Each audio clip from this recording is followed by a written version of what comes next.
सच्चिदानन्दरूपाय विश्वोत्पत्त्यादिहेतवे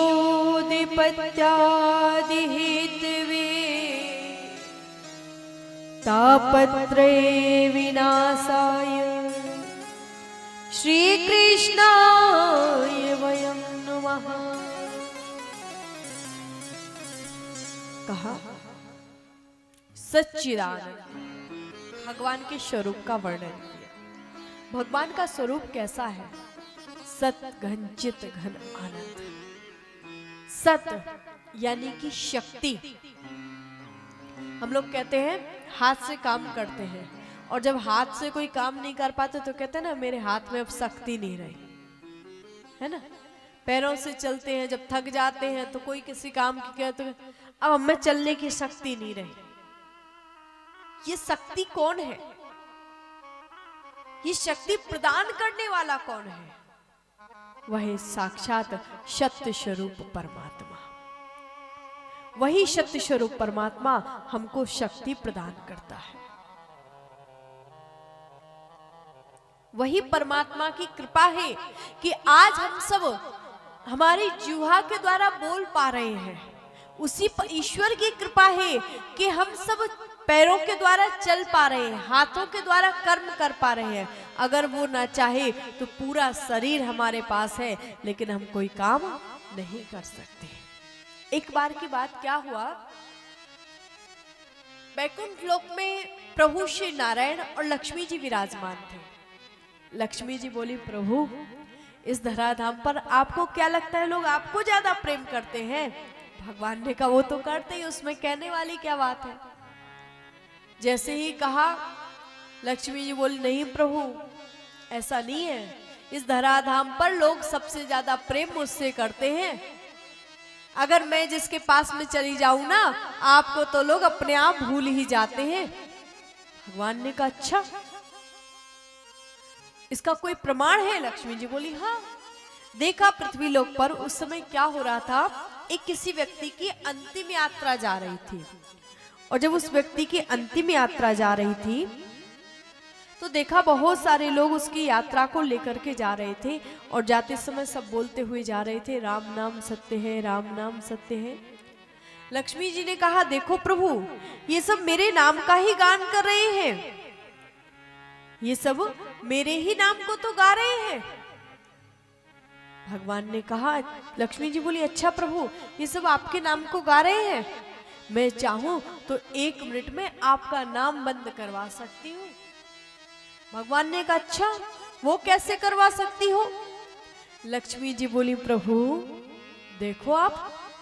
लक्ष्मी जी ने क्या किया, ऊपर से सोने की मोहरें बरसाना चालू कर दिया, और जो ऊपर से सोने की मोहरें बरसाई तो जिन लोगों ने उस अर्थी को ले रखा था सबने अर्थी को रखा नीचे और सोने की मोहरें बीनना चालू कर दिया।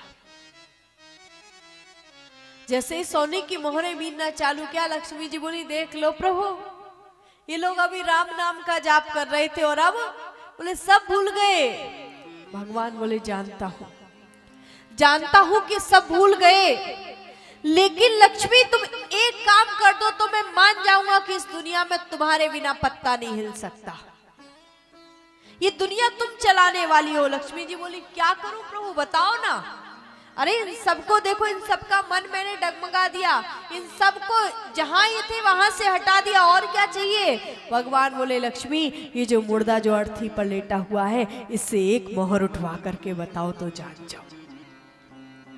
उस समय लक्ष्मी जी भी रह गई, बोली बस प्रभु ये मैं नहीं कर सकती। हमारा शरीर तो ब्रह्मा जी बनाते हैं, पर इस शरीर में आत्मा डालने वाला वो परमात्मा बैठा हुआ है। वो सत्य स्वरूप ईश्वर है जो हमको शक्ति प्रदान करता है। और जिस दिन वो आत्मा स्वरूप परमात्मा हमारे अंग से निकल जाता है उस समय फिर हम किसी काम के नहीं रहते। सच्चिदानंद रूपाय, दूसरा स्वरूप भगवान का बताया चित। चित माने यानी कि प्रकाश, या फिर यूं कह लो चित्त माने यानी कि चैतन्यता। हमारा ये शरीर है, इतने बड़े शरीर पर एक छोटी सी चींटी, अगर चींटी भी चलती है ना तो आभास हो जाता है कि शरीर पर चींटी चढ़ रही है। चींटी तो चलो बहुत बड़ी बात है, अगर हमारा बाल भी टूट करके अगर हमारे अंग से कहीं लगता है ना तो आभास हो जाता है कि इस अंग पर बाल लगा हुआ है। ये इतनी चैतन्यता देने वाला कौन है? इतनी चैतन्यता कहां से आती है? वो चैतन्य स्वरूप परमात्मा है। दूसरा स्वरूप भगवान का बताया चित्त माने यानी कि प्रकाश।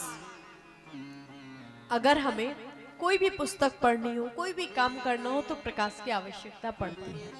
बिना प्रकाश के हम किसी कार्य को नहीं कर सकते। लेकिन वो परमात्मा जिसे किसी प्रकाश की आवश्यकता नहीं है, जो स्वयं प्रकाशवान है, जो दुनिया को प्रकाश देने वाला है, ऐसे चित्त स्वरूप परमात्मा को हम सब प्रणाम करते हैं। तीसरा स्वरूप बताया भगवान का सच्चिदानंद, आनंद। अच्छा, ये आनंद है क्या? क्या डल्लब के गद्दों पर शयन कर लेना आनंद है? क्या एसी कमरे में विश्राम कर लेना आनंद है? अच्छे अच्छे व्यंजनों को पाना क्या आनंद है? नहीं। ये आनंद है क्या? आनंद स्वयं की अनुभूति है। आप सोचो, किसी को तेज भूख लग रही हो और उस व्यक्ति को आपने पेट भर भोजन करवा दिया, तो आप पेट पे हाथ घुमाते हो बोलेंगे क्या? वाह भैया, आनंद आ गया, बोलते हैं ना। लेकिन वो आनंद कब तक का है? जब तक दोबारा भूख नहीं लगे। दोबारा भूख लगेगी, सब खत्म। कहीं तेज धूप में से आओ और आने के बाद में एसी रूम मिल जाए, वाह आनंद आ गया, बोलते हैं ना। कब तक है? बोले जब तक टेम्परेचर नॉर्मल नहीं हो जाता। जहां टेम्परेचर नॉर्मल हुआ सब ठीक ठाक। लेकिन ये आनंद कब तक का है? ये केवल क्षणिक आनंद है, कुछ समय का आनंद है। सच्चा आनंद क्या है? सच्चा आनंद है जो इस समय आप लोग ले रहे हो। ये प्रभु का नाम, प्रभु का कीर्तन, भगवान का सानिध्य, ये सच्चा आनंद है। ये क्षणिक आनंद नहीं है, केवल कुछ समय का नहीं है, ये हमेशा रहने वाला आनंद।